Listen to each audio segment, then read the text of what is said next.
importante yung puso niya. Binigay niya yung sarili niya sa lahat. Sa lahat ng tao. Lahat kayo nandito.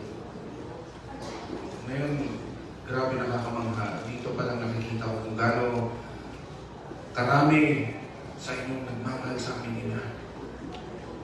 Tama na yung sinabi niya kayo. Dahil ang amin ina, siyempre public property. Amin ina. Napakahalaga sa amin ang oras niya. Ang oras niya, pag nagkakasama kami, halimbawa sa beach, yung biglang spontaneous eh. Biglang, miss ko yung mga anak ko. Anak, halika, tayo beach. Ganun. Yun yung mga cherished na moments namin.